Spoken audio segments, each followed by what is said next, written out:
In the sweltering autumn of 1853, an incident occurred at Blackwood Manor so unsettling that the local authorities struck the details from the official county ledger. The legend, whispered by the local field hands and feared by the gentry, spoke of a 10-year-old girl named Cora who vanished into the impenetrable Cypress Reach marsh. The overseer, a man named Elias Thorne, was known for his cruelty and his pack of 10 prize-winning hounds, beasts bred for the hunt and trained to tear. When Cora disappeared, Thorne unleashed all 10, boasting that they would bring her back in pieces. By the time the moon peaked, the search party found a gruesome circle in the mud. 9 of the hounds lay dead, their bodies unmarked by teeth or claw, yet drained of life. Only one dog, a massive beast named Grim, stood sentinel over the empty space where the girl had been. Thorne's mind began to unravel that night, insisting the girl had spoken the life out of his pack without lifting a finger. Before we delve into the dark heart of the marsh, tell me where in the world you are joining us from, and be sure to follow this account so you don't miss the chilling conclusion tomorrow. The sun sat low and heavy, a bruised orange thumbprint against the humid sky. Cora moved through the dust of the animal pens with a grace that belied her exhaustion. Her hands, calloused and small, scattered grain for the clucking hens with a rhythm that seemed to lull them into a trance. She counted 12, the same as the morning prior, each one healthy and calm under her watchful eye. Next came the hogs. She dumped the kitchen slop into the trough, watching the sows jostle for position. Most people feared the great, bristled boars, but Cora simply placed a palm on their rough hides, feeling the vibration of their grunts. "Easy, mothers," she would murmur, and the beasts would settle, their small, intelligent eyes blinking in recognition. She had always possessed this preternatural stillness with creatures. To her, they weren't just livestock. They were a community of silent witnesses. She understood the language of a flicked ear, the tension in a mule's neck, and the warning rattle of a snake.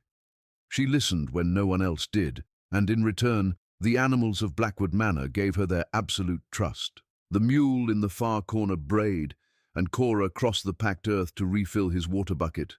As the cool water splashed, she felt a familiar ache in her chest. Usually, her 6-year-old brother Benji would be right at her heels, asking to pet the big long ears, or trying to catch the chickens. Benji was all gangly limbs and bright, infectious laughter, a spark of light in the dim reality of their lives. He loved the animals as much as she did, but he lacked her caution, often chasing the roosters until Cora had to scoop him up and scold him with a hidden smile. He had been missing since the dawn horn had blown. Cora had told herself he was merely on an errand for the mistress, perhaps fetching water or polishing silver in the big house. But as the shadows lengthened and the cicadas began their rhythmic droning song, a cold dread began to settle in her marrow. Benji was too small for the heavy work, yet the mistress was known for her sudden, sharp whims. Cora picked up the empty feed bucket and headed toward the kitchen house, the air so thick it felt like breathing through wet wool. She rounded the corner of the manor, planning to return the pail to its hook, when voices drifted through the open parlor window. Mistress Clara sat inside, her voice light and musical, as if she were discussing the weather rather than human lives. "The debts have become quite burdensome, Elias," she said to someone Cora couldn't see. "A woman of my standing cannot simply allow the neighbors to see the manor fall into disrepair. Appearances are the only currency we truly own." Cora froze against the weathered wood of the house, her heart hammering against her ribs like a trapped bird. A man's voice, Thorne's, replied with a low, rough growl about the price of labor in the southern cotton belts. "The boy is young, barely 6, Clara continued, her tone dismissive. "But he is sturdy. The trader assured me he will bring a fine sum in the New Orleans market. He left with the wagon at first light." The bucket slipped from Cora's fingers, hitting the soft dirt with a muffled thud. She didn't stay to hear the rest. The world seemed to tilt and spin as she raced back toward the animal pens, her lungs burning with every jagged breath. Benji was gone, sold like a piece of furniture or a head of cattle to pay for silk ribbons and crystal decanters. The mistress hadn't even allowed their mother a final goodbye. A cold, crystalline clarity settled over Cora as she reached the hog pen. If Benji could be vanished in the night, so could she. The threat of the auction block hung over every person in the quarters like a sharpened blade, and Cora realized then that she could no longer live under its shadow. She would not wait for the trader to return for her. The marsh, for all its terrors, offered a freedom the manor never would. She decided in that moment that she would vanish into the cypress reach before the moon was full, taking her chances with the dark water and the moss-draped trees. As dusk deepened into a bruised purple, Cora moved with mechanical precision to prepare for her flight. She stole into the kitchen when the cook was distracted, pocketing a heel of bread, a handful of dried apples, and a small wedge of salted pork. These she wrapped in a scrap of burlap and hid beneath her thin straw mattress. From under her pallet, she retrieved a small, crudely carved wooden bird, a gift Benji had whittled for her with a stolen knife. It was clumsy and lopsided, but to Cora it was the most precious thing in the world. She tucked it deep into her pocket, the wood pressing against her thigh as a silent promise. She looked at her mother, who was sleeping the heavy, dreamless sleep of the exhausted, and felt a pang of guilt that nearly broke her. But Cora knew that staying meant eventually being torn away anyway. At midnight, when the only sounds were the distant baying of a hound and the creak of the manor, Cora stepped out into the dark. She turned her back on the only home she had ever known and began the long, silent walk toward the black waters of the Reach. Cora stepped into the fringe of the cypress reach, where the solid earth surrendered to the hungry velvet mud. The marsh was a cathedral of rot, draped in Spanish moss that hung like the tattered banners of a defeated army. Every step was a gamble, the water was as black as ink, hiding treacherous roots and the silent predators that lurked beneath the stagnant surface. Cora did not move with the panicked thrashing of a typical runaway. Instead, she moved like the animals she had spent her life tending, quiet, deliberate, and low to the ground. She remembered the time she had tracked a stray lamb into the outskirts of this very swamp. She had learned then that the marsh had a rhythm, a pulse that could be felt through the soles of bare feet. She navigated by the stars when the canopy allowed, and by the tilt of the ancient trees when the clouds moved in. The silence was absolute, broken only by the occasional splash of a slider turtle or the distant, mournful cry of a barred owl. She was a ghost in a landscape of shadows, her heart beating a steady drum against the vastness of the wild. To anyone watching, she seemed less like a child in flight, and more like a creature returning to its natural habitat, blending seamlessly into the dark, tangled vines. Back at Blackwood Manor, the dawn horn had not yet sounded when Elias Thorne made his morning rounds. He was a man of cold, predictable habits, and his first stop was always the quarters to count the heads of his labor. When he reached Cora's pallet and found only a cold, empty indentation in the straw, his face twisted into a mask of pure, vitriolic fury. He didn't just see a missing girl. He saw a defiance of his absolute control, a crack in the foundation of his authority. He marched to the main house, his heavy boots thundering on the porch, and woke the master with news of the theft. For in his eyes, Cora had stolen herself from the estate. The master, still in his silk nightshirt, didn't care for the girl, but he cared for the precedent of rebellion. "Take the pack, Thorne," he commanded, his voice thick with sleep and malice. "Bring her back as a warning to the others. I don't care what condition she's in, so long as she serves as a bloody example." Thorne smiled then, a jagged, terrifying expression that didn't reach his cold eyes. He lived for the hunt, and Cora would be the ultimate prey to break. The kennels erupted in a symphony of bloodlust as Thorne approached.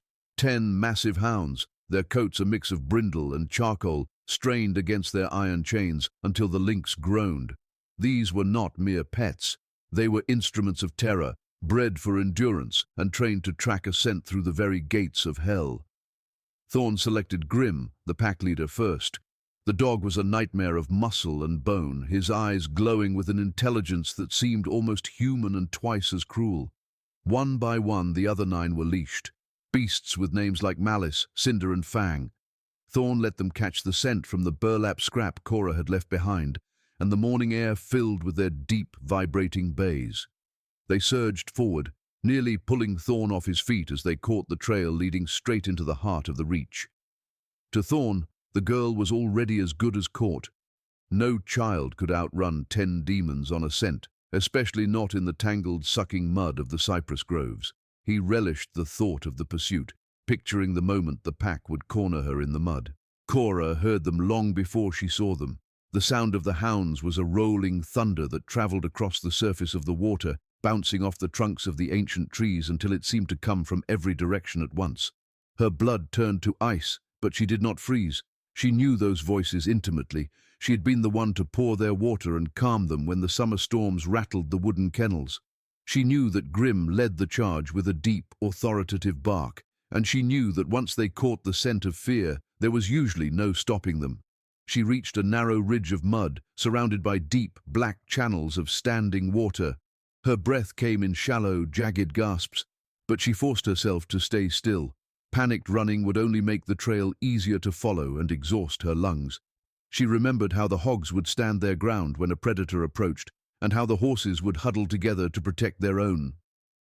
She wasn't a hunter, but she was a part of the world they lived in, and she knew its secrets. She began to hum a low, vibrating note, the same sound she used to settle the dogs during the long, hot nights when they paced their pens in frustration. The hounds burst through a wall of sawgrass, their eyes wild and their tongues dripping with foam. Grim was in the lead, his powerful legs churning through the thick muck. Thorn was still several hundred yards back, shouting commands and blowing a brass whistle that pierced the humid air like a needle. As the pack reached the ridge, they skidded to a halt, surrounding Cora in a tightening circle of bared teeth and low, rumbling growls. Cora stood perfectly still, her small hands held open at her sides in a gesture of peace. She didn't look at their teeth. She looked directly into Grim's eyes, calling out to the memory of the scratches behind the ears and the stolen scraps of meat she had shared with him in secret.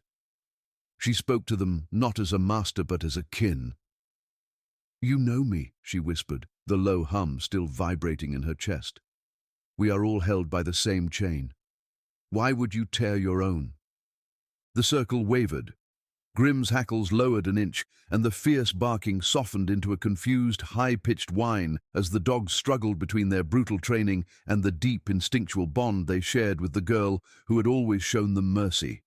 When Thorn finally broke through the brush, his rifle raised and his whistle shrieking for blood, he expected to find a girl torn to ribbons. Instead, he found a scene that would haunt his nightmares until his dying day. The 10 hounds were no longer attacking. They were circling each other in a frantic, silent dance of psychological confusion. As Thorn screamed for them to strike, the dogs seemed to snap under the pressure of his voice. It wasn't Cora they turned on, but the very training that had made them monsters. In a blur of fur and mud, the pack erupted into a self-destructive frenzy. They didn't bite Cora. They collided and fell, their spirits seemingly breaking under the weight of the girl's unnatural calm. 9 of the dogs slumped into the mud, not dead by violence, but seemingly drained of the will to breathe. Only Grim remained standing, his head bowed as if in deep shame. Cora was gone, vanished back into the mist of the deeper marsh, leaving Thorn alone in a graveyard of his own making. Cora and Grim pushed through the suffocating curtain of the inner reach, where the trees grew so dense they seemed to weave a ceiling of solid wood. The massive hound followed her with a limping gait, his fierce aggression replaced by a quiet, watchful reverence. He was no longer the instrument of Elias Thorn's malice. He was a companion, bound by a silent covenant of survival. Every step Cora took was deliberate, her bare feet finding purchase on the gnarled knees of cypress trees that rose from the black water like the knuckles of a submerged giant. The humid air was a living thing, buzzing with the electric hum of dragonflies and the heavy scent of sweetwater rot. She was miles from the plantation now, far beyond the reaches where the search parties usually turned back in fear of the sucking mud. As the light began to fade into a sickly, jaded green, Cora spotted a peculiar formation of stones stacked near a willow oak. It was a marker, subtle enough to be mistaken for a natural pile, but its geometry was too precise. She followed the direction of the top stone, and there, nestled into a hollow beneath the sprawling roots of an ancient cedar, she found the entrance to a structure that defied the chaos of the swamp. It was a hut, partially sunken and cloaked in a living skin of moss and ferns, so perfectly integrated into the earth that she would have walked past it a dozen times had she not been looking for the invisible. Inside the subterranean shelter, the air was surprisingly dry and smelled of old pine resin and dried herbs. Cora crawled into the dim space, Grim huddling at the entrance as a silent, woolly gatekeeper. The interior was a testament to the ingenuity of those who had lived in the shadows for generations. In one corner sat a collection of sharpened flint, stone mortars for grinding grain, and a bed of soft, dried reeds. But it was a small niche carved into the packed dirt wall that drew Cora's attention. Behind a flat slate stone lay a leather-bound bundle, its surface scarred by moisture but intact. Her fingers trembled as she unwrapped it, revealing 3 journals filled with meticulous, hand-drawn script. Cora had learned the basics of reading by squinting at the master's discarded newspapers, but these pages held a different kind of literacy. They were manuals of survival, written in charcoal and berry ink by men and women who had turned the marsh into a fortress. The words were a lifeline. When the hounds are close, tread the stone creek to break the scent, and the jay speaks of men, the crow speaks of storms. There were maps etched with charcoal, showing the veins of the reach, hidden paths that bypassed the bogs and led toward the River of Stars, a rumored tributary that flowed toward the free territories. As the first stars began to prick through the canopy, Cora studied the journals with a hunger that surpassed her physical cravings. She learned the art of scent shuffling, realizing that her sweat was a map for the hunters that she could easily rewrite. Using a strip of her ragged dress soaked in the bitter juice of crushed wild garlic and swamp mud, she began to create a web of false trails. According to the journals, a hunter's dog follows the strongest path of fear, so she laid trails that doubled back on themselves and ended abruptly at deep water channels. She practiced the bird calls described in the second volume, a sharp, rattling cry that mimicked the alarm of a blue jay. It was a language of the air that could warn her of a man's approach long before the sound of a snapped twig reached her ears. Grim watched her with a tilted head, his intelligent eyes tracking her every movement. He seemed to understand the shift in the power dynamic. She was no longer just the girl who fed him. She was becoming a master of the wild, someone who could command the very environment Thorn sought to conquer. Each lesson she absorbed felt like another layer of armor being forged around her small, tired body. The journals weren't just about survival. They were a collective memory of resistance. One entry, dated 5 years prior, spoke of a woman who had hidden in this very hut while her children were smuggled north by a conductor of the night. Cora's heart ached as she read the words, thinking of Benji on that wagon, moving further away into the dark heart of the cotton country. The writer had left instructions on how to identify the safe signs carved into the trees, a circle with 3 lines meaning water, a broken branch pointing east for the path to the River of Stars. Cora realized then that she was not alone in her flight. She was part of a long, invisible chain of people who had walked these same mud-slicked paths. The fear that had been her constant companion since the parlor window began to morph into a cold, quiet determination. She would not just escape. She would become the legend the journals promised, the one who could move through the world unseen and untouchable. She practiced building a starfire, a small, intense flame fed by specific dry barks that produced almost no smoke, shielding the light with her own body to keep the forest dark. Throughout the night, Cora refined her plan. The journals warned that a hunter who cannot catch his prey will eventually turn his anger inward, and she saw in Thorn the perfect target for such a psychological siege. A man of iron is easily shattered by a ghost, the writing suggested. She began to prepare tokens, small, carved figures of bone and wood that she would leave in places where Thorn would find them. She used Benji's wooden bird as a template, carving small, haunting replicas that looked like the pets she had tended at the manor. She would return to the fringe of the plantation, not as a captive, but as a shadow that would haunt Thorn's every waking moment. By the time the morning mist began to roll off the water, Cora felt a strange new strength in her limbs. She fed Grim the last of her salted pork, sharing the meal as equals. The hound licked her hand, his rough tongue a reminder of the bond they now shared. She tucked the journals back into her pocket, the leather pressing against her side like a secret weapon. The Reach was no longer a prison or a labyrinth. It was her territory, and she was ready to use its secrets to dismantle the man who had stolen her brother's future. Miles away, the atmosphere at Blackwood Manor was curdling into something toxic. The story of the 9 hounds had spread through the slave quarters and into the neighboring estates like a wildfire in a dry barn. The overseers whispered of witchcraft, while the enslaved spoke of Cora as a spirit of the marsh, a child who had summoned the swamp to swallow her pursuers. Elias Thorne had become a pariah, his reputation as a master hunter destroyed in a single night of inexplicable failure. He paced his small cabin, his eyes bloodshot and his hands trembling as he cleaned his rifle for the 10th time. Every sound, the creak of a floorboard, the hoot of an owl, made him jump, his mind replaying the image of his prize pack collapsing in the mud. The master had given him 3 days to produce the girl, or face dismissal, a threat that carried the weight of total ruin. Thorne didn't know that the girl he sought was no longer a frightened child hiding in the brush. She was a student of the Maroons, armed with the wisdom of decades and a hound that knew his every weakness. The hunt had changed, and as Thorne stepped out into the morning fog, he had no idea that he was no longer the one holding the leash. Cora moved through the shifting tapestry of the plantation's edge like a draught of cold air, her presence felt but never seen. She had spent the morning retracing the miles she had once fled in terror, but now her movements were dictated by the cold logic of the Maroon journals rather than the frantic beat of a panicked heart. She avoided the main trails, instead utilizing the low crawl through the dense honeysuckle and wild grapevines that bordered the fields. From her vantage point behind a lightning-scarred oak, she watched the distant figures of the workers moving through the cotton rows, their movements heavy, their spirits weighed down by the same invisible chains she had finally slipped. She spotted Elias Thorne near the tobacco barn, his silhouette a sharp, jagged contrast against the softening afternoon light. He looked different than he had only days ago. His posture was no longer that of a confident predator, but of a man perpetually looking over his shoulder.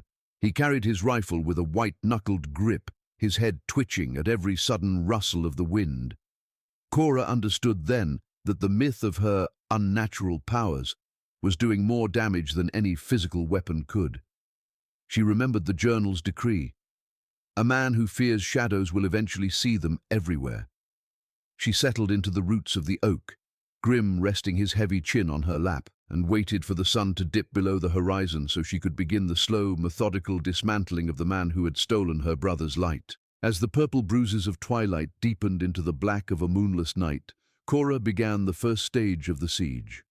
She utilized the irregular sound technique described in the second volume of the Hidden Journals.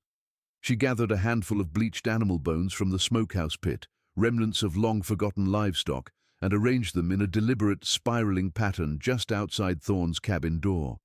Nearby, she used a thin strip of vine to secure a loose branch to a tree, positioning it so that the slight evening breeze would cause it to tap rhythmically against the cabin's shutters, an erratic, mocking heartbeat. She then retreated into the darkness behind the hogshead barrels, waiting with the patience of a spider. When Thorne finally emerged to make his nightly rounds, the flickering light of his lantern hit the bone circle, and he recoiled as if he had stepped on a viper. Cora watched as he spun in a frantic circle, the lantern light dancing wildly across the grass. From the shadows, she emitted the low, vibrating bird call she had mastered, a sound that was neither human nor beast, but something that seemed to emerge from the swamp itself. The sound echoed off the barn walls, seeming to come from every direction at once. Thorne's voice, usually a booming roar of authority, was now a thin, high-pitched rasp as he demanded the devil girl show herself to the night. By the following morning, the atmosphere at Blackwood Manor had turned from tense to necrotic. The workers gathered in hushed clusters, their eyes darting toward the overseer's cabin where strange, geometric symbols had been carved into the soft mud during the night. Cora had utilized a sharpened stick to recreate the marking signs from the journals, circles with radiating lines and intersecting triangles that suggested a hidden language. To the uninitiated, they looked like the sigils of a vengeful spirit. When Thorne saw them, he didn't even try to wash them away.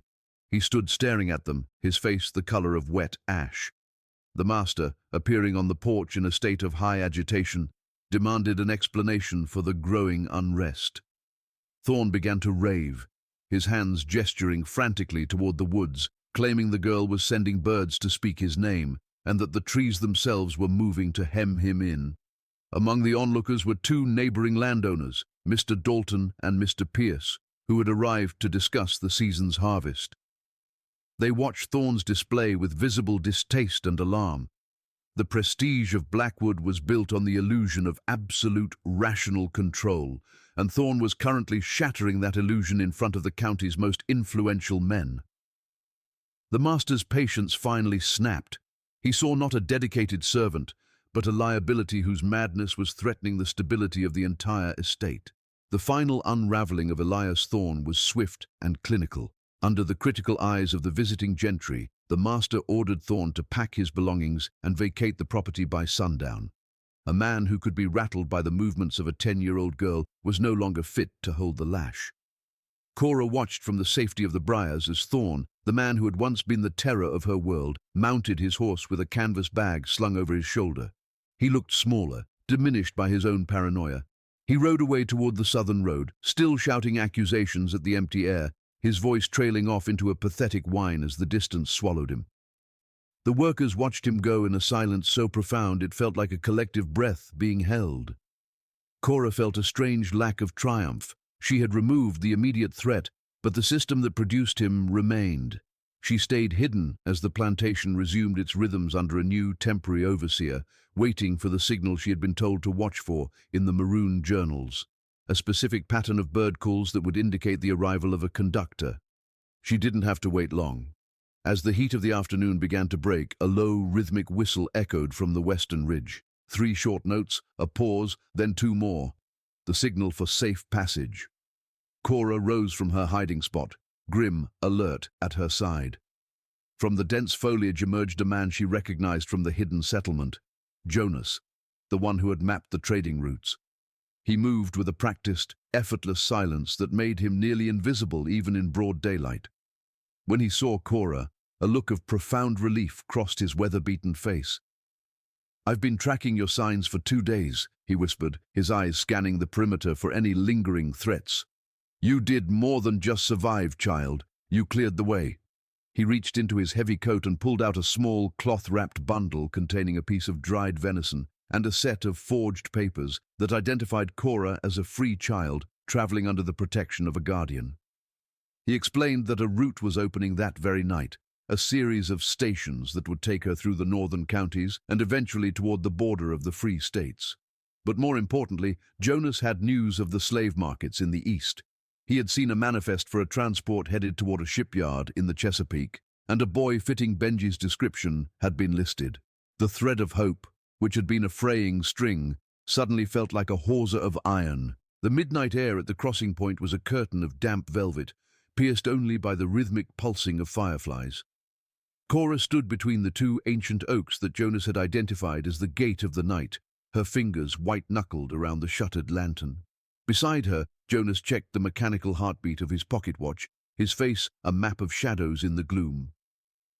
Following the instructions from the maroon journals, Cora waited for the specific silence that preceded a friendly approach, the moment when the crickets stopped their song in a coordinated wave.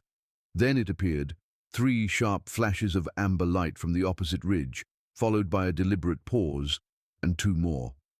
With a steady hand, Cora mimicked the signal. From the darkness emerged Clara, a woman whose eyes held the weary iron of a dozen successful crossings. She didn't offer a celebratory greeting. She offered a firm hand and a whispered command to move.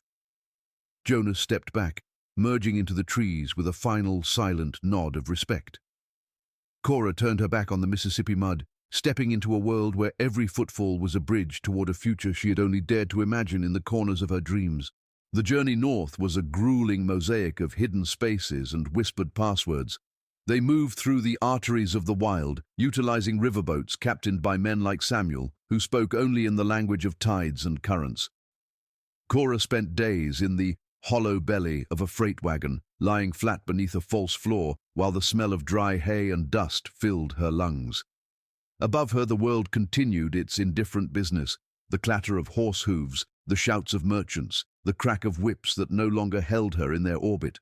As they crossed the border into the rolling hills of the Northern Territories, the very air seemed to shed its weight. The suffocating humidity of the Cypress Reach was replaced by a crisp, biting wind that smelled of pine needles and coming snow. Clara and her brothers, Thomas and Peter, moved her like a precious, fragile cargo, passing her from one station to the next. In these moments, Cora realized that the invisible chain she had read about in the journals was real. A network of human souls who had decided that mercy was a more powerful currency than gold or law. By the time they reached the Avery farmhouse, Cora's body felt like a vessel that had been emptied and refilled too many times. Ruth and Samuel Avery were people of quiet, industrious kindness, their home a sanctuary of white paint and lavender-scented quilts. For the first time in her life, Cora was given a room with a door that locked from the inside and a bed that didn't smell of old straw and desperation. Ruth provided a basin of warm water and a clean shift dress, and as Cora washed away the grime of 3 states, she caught her reflection in the small vanity mirror. The girl staring back was no longer the frightened child who had crouched behind the hogshead barrels. Her eyes were older, tempered by the darkness of the Reach, yet flickering with a new, steady flame. She was freeborn Cora now, a name she practiced saying until the syllables felt as natural as breathing. But even in the safety of the Avery's hearth, her heart remained anchored to the east, where Benji's name was still just a mark on a trader's manifest. The arrival of the morning sun brought a miracle that even the journals hadn't promised. Cora was sweeping the porch, the rhythmic shush-shush of the broom a soothing domestic music, when she saw a familiar silhouette limping toward the gate. It was a massive, charcoal-colored hound, his coat matted with burrs and his gait heavy with exhaustion. Grim had found her. He had tracked her through the bogs, the false trails, and the river crossings, driven by a loyalty that transcended the brutality of his breeding. Cora dropped the broom and ran, the gate swinging open with a joyful clatter. The hound collapsed at her feet, his tail thumping weakly against the dirt, his muzzle pushing against her palms in a silent plea for recognition. "You found me, boy," she whispered, her tears falling into his rough fur. "You found your way home." Ruth and Samuel watched from the doorway, their faces softening. They didn't see a hunting dog or a beast of burden. They saw the final piece of a shattered world coming back together. Under the tutelage of the Averys, Cora began the slow, patient work of rebuilding. She sat at the kitchen table every evening, her fingers learning the elegant curves of the alphabet, transforming the symbol she had once seen as magic into the tools of liberation. She used the leather journal Ruth had given her to record not just her survival, but her promise. "I will find Benji," she wrote, the pencil steady in her hand. "I will use every secret the marsh taught me to bring him to this house." Through the network of conductors, she began to send out inquiries, tracking the movements of the Chesapeake shipyard transports. She knew it would take months, perhaps years, but time was a resource she finally owned. The legend of the girl who broke the hounds lived on in Blackwood, a ghost story used to frighten overseers, but here she was simply a sister waiting for her brother. As the first winter snow began to dust the orchard, Cora sat by the fire with Grim at her feet, a free woman beginning the greatest hunt of all, the hunt for a family made whole again.